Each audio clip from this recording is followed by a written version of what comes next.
I want to ask you about Luke Has. Not a lot of freshmen have started right out of the gate here at Arkansas, and he's listed as a starter. Just curious on the camp that he's had and everything he's done to this point to earn that right. Well, ever since he came in here, he's worked his tail off. He loves football. His brother does too. I think had a lot to come from who raised him and coming from Bigsby High School. But he's a little older. He's strong. Can really run, and he's got wonderful hands. I mean, can catch everything. You guys have seen him in practice, can catch everything. But I think you have to, as a freshman, you have to bring in that kind of mentality, that work mentality and that physical play. Now, he's going to be a much better player in 2 or 3 years than he is right now, but he's a fine player now because what keeps freshmen off the field is not knowing what they're doing or not physically able to do it, or the development's not quite there as fast. But his has been ever since he's been here. And so really excited to see what he can bring to us, maybe an extra dimension that we possibly haven't in the past. I think we could also expect to see Jalen Braxton some, but my question was about just other freshmen that we might see. I know safeties and linebackers or tight ends are popular on special teams and stuff. Just who else might we expect to see? Yeah, true freshman wise, Brad Spence comes to mind at linebacker.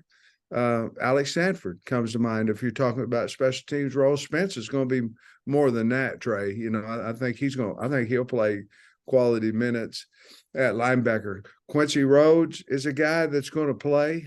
Ian Griffard is going to play. Quincy could work his way up. I mean, I think he's really a special talent. In the back end, you had already mentioned Alex Sanford. You'd already mentioned Jalen Braxton. I'm looking over there to see TJ Metcalf. TJ Metcalf at B1. Offensive line, probably not there. You talked about tight end, running back, probably not yet, even though we're really pleased with Isaiah. Quarterback, Malachi's done a really good job. And then wide receiver, you're going to see both of them, James and Dozier. They're in our top 6 wide receivers. You'll see both of them. Well, when you talk about that defensive line with 9 seniors and stuff, what does it say about Griffard and Rhodes that they may be able to make some noise there? Well, we hit. They're both really good players, both great kids, know how to work. And the thing with Ian, I mean, he was a biscuit away from 400 this summer, and he never missed a rep, never missed anything. And that's hard to do now at that kind of size, and so that tells a little bit of his makeup. But you're 100% right, and Quincy Rhodes is just in my opinion, a special talent. Thanks, Coach. Bob. Hey Sam, how you doing? Bob. I wanted to ask you about Patrick Kudus. Kind of camp he's had. He's obviously going to be at a key spot for you. How's he doing? What are you looking for out of him? Really good camp, very athletic. We moved him late, I believe, in the spring to tackle. We need to see solid consistency there, which is hard to do, at that spot. But very, very talented, very strong. And so, obviously we recruited him. That's how smart we are. Recruited him as a defensive lineman, and going to become one of our better offensive linemen, I believe. But he's very strong, very competitive, tougher than a billy goat. Just a guy that I think the future is really bright there. And then looking at the depth chart for Western Carolina, I was kind of surprised to see how big their offensive linemen were. I mean, they're, if you didn't know, but you'd think, wow, that looks like an FBS team, bunch of 300-pound guys. One of their tackles is 6'8". Well, wonder what you think about that. Yeah, they're really good too. I think they're probably, average about 305, 307 pounds across there. I listened to a little bit of what Coach Bell said about it. He's very, very excited about his line, and he thinks, I believe he said maybe 2 or 3 of those guys could have a chance to play on in the NFL. I was, everybody seemed to be bigger nowadays and all that, but they certainly have a line that could match up size-wise with a lot of teams that we play this year. Thanks, Sam. Yeah, Sam, speaking of the offensive line, on the teleconference this morning, you mentioned you feel good about 8 guys and that you'll play more than usual and that you have been. What does that look like? Do you have like a set rotation, like this guy's going to go in this series, or how do you go about that? Well, I think some of those comments come out of we've had some injuries, therefore part of it they've earned some of that. Part of it we owe them opportunities to play, because of some of the injuries. Now we wouldn't throw them out there just because somebody's been injured if we didn't think that we could win with them. Let's get that straight. But we have, with Wiggins, he's played left guard and center. With Chamblee, certainly, in my opinion, he's been one of the bigger bright spots of camp. And then you go with Tykees Crawford. He might be in that same category. And injuries certainly gave us an opportunity to look at them with a different group, look at the ones and all this. I'm still just as excited as I can be about Devin Manuel, but we found some more guys. And I don't know if it's because our eyes open and looked at them differently. I don't know. I really don't. But I am very confident going into it that we have 8. And I think I'd feel the same way about Amarian Harris, except he's been injured here lately. We got him back yesterday. And if everybody is healthy, do you envision you playing multiple, like rotating guys in, as the season progresses? Like, is there a benefit to that, or do you want to find this is my 5 and they're going to play every rep as long as they're healthy? No, I would rather be the opposite, what you mentioned first, to be totally honest with you. There's obviously guys that, are just better than everybody else up there or have the separation. But if they don't have separation, I don't know how you figure out which one of them is the best if you don't get them in the game and let them have at it. And so I think we're that way, in all honesty, with at least 3 positions up there. And so we just got to go find out and see who the best guys are. And then eventually maybe by mid-season, by, start SEC play, hopefully we could cut that down. And if nobody's separated, we'll continue to go ahead and play 7 or 8. Evan.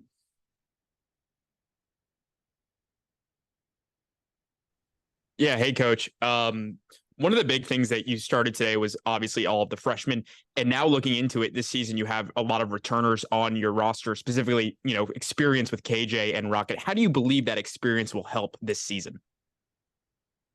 I think, to be honest with you, I think it's helped us since January simply because we had so many new guys. You had 38 new guys, and you have to have somebody inside your program that believes in you and believes in what you're doing and believes in how you're treating or respecting the team when those guys come in. Because if you don't, it could be a madhouse. It could be going everywhere.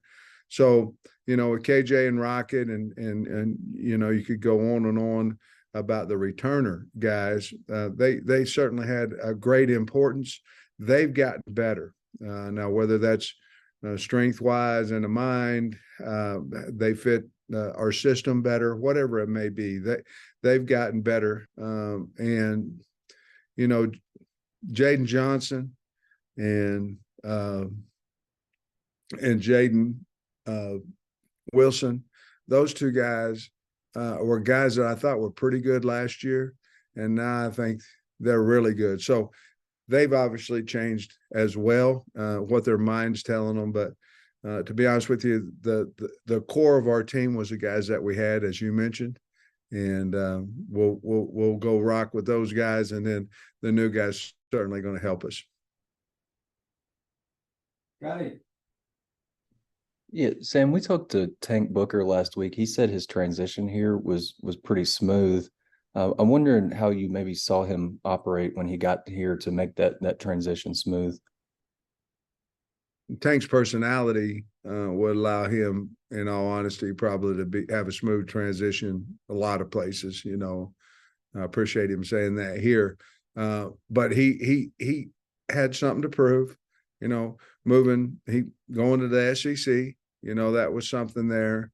But he came in, didn't say a whole lot. People respect what you do, not necessarily what you say. In the beginning, once you do something, then they'll expect the words coming out of your mouth. And I thought he came in, went to work, and didn't say a whole lot. And then the kids started noticing him, and obviously we did as well.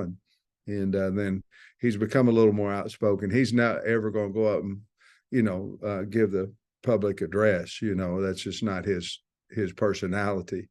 But I think he's going to do all his talking physically how he plays.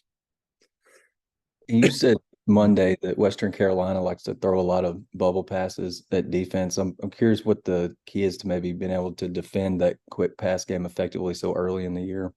I don't know if it was part of our practices whenever. Yeah, I'm sure it was, but we started a lot of our practices this year with the bubble drill, and obviously we want to get better at it offensively, but we're going to have to defend it a lot. I think Western Carolina does as good a job as anybody will play throwing the bubble screens, the intermediate shorter passes. And not to say they don't do the long, but the deep ball well. I'm just saying they do a great job with that bubble intermediate range.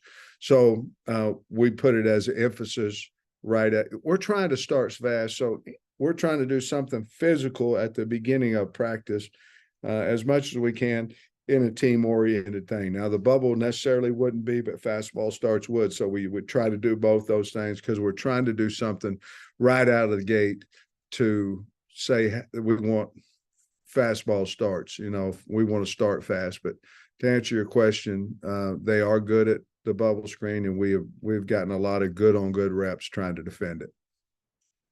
Mason. Yeah, Coach, I was just wondering with Jashad Stewart, is it still the heel that's bothering him?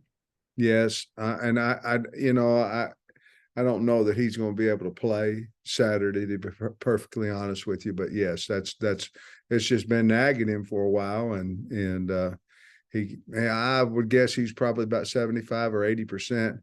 And to be perfectly honest with you, it doesn't matter what the name of the team we played. I just don't think it would benefit him or us for him to play at this time on Saturday.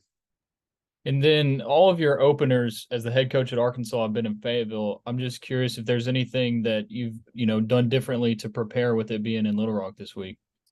We really haven't, except for the fact that all of we flip when we play on artificial turf, we flip practice fields. One day the offense will be on the grass and opposite, and then the next day they'll be all our good on good, all our kicking, all that has been on our practice turf. So we have done that, but other than that, we haven't really talked a lot about it. On my Friday talk to the team, I will talk about the history of War Memorial and the history of the team going to Little Rock, so the kids will know it's a big deal. And they need to know it's a big deal to me, and they need to know it's a huge deal to the state of Arkansas. Wrap us up, Otis. Coach, this morning on the teleconference, if I understood you right, you said you had some players that were out for the season.